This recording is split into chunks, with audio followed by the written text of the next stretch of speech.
Assalamualaikum warahmatullahi wabarakatuh.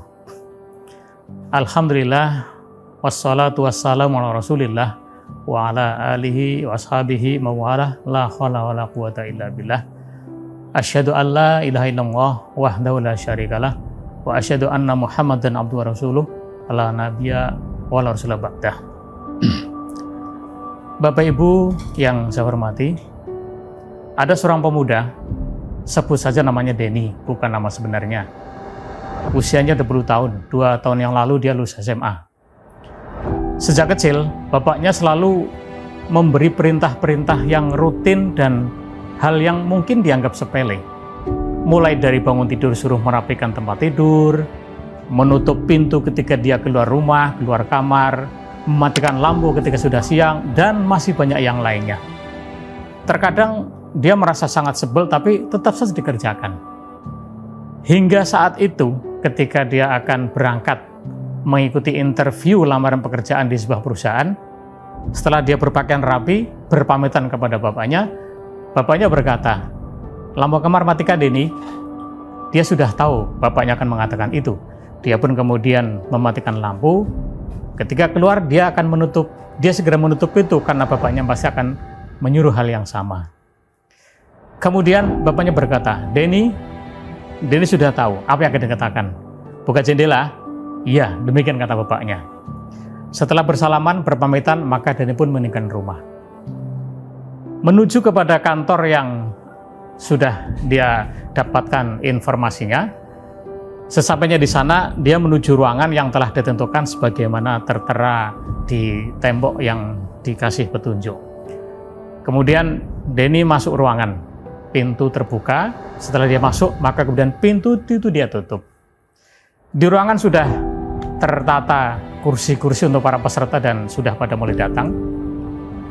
Dia duduk di baris kedua yang masih kosong.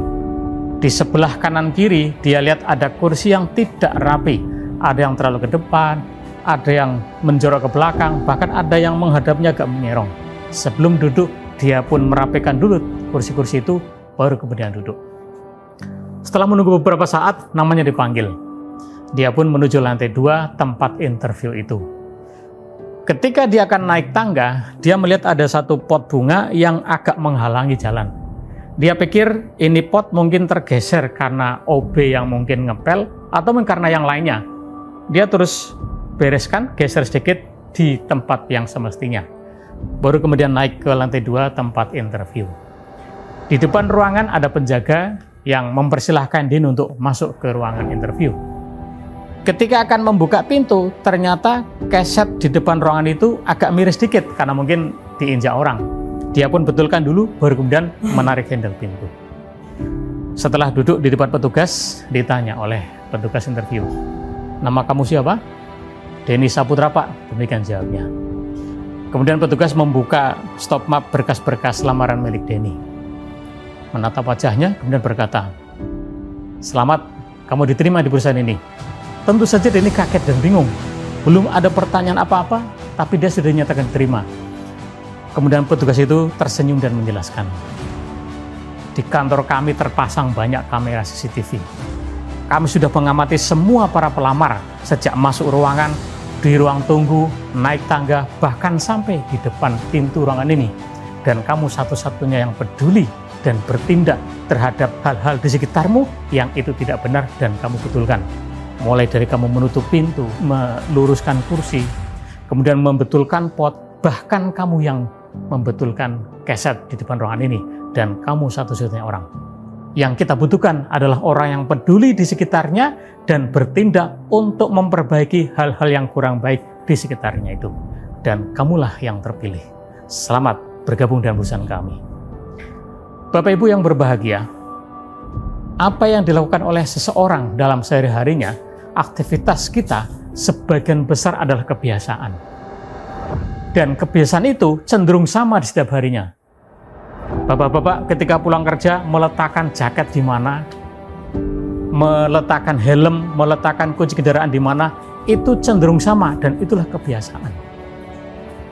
Bahkan ketika dia Jumatan meletakkan sandal di mana, Jumat depannya pun cenderung sama. Itulah kebiasaan manusia. Dan tanpa disadari, kebiasaan itu menjadi sebuah autopilot yang mengarahkan secara otomatis kegiatan sehari-harinya sesuai dengan kebiasaannya. Betapa bermanfaatnya ketika autopilot itu positif, produktif, dan prestatif. Tapi betapa ruginya kalau autopilot kita negatif, destruktif, dan tidak produktif. Maka kita harus menciptakan, harus membentuk autopilot yang baik dalam kehidupan kita. Demikian pula untuk anak-anak kita. Mereka di usia yang sangat menentukan kehidupan di selanjutnya nanti. Golden Age, saat yang paling efektif membentuk kebiasaan yang baik pada diri mereka.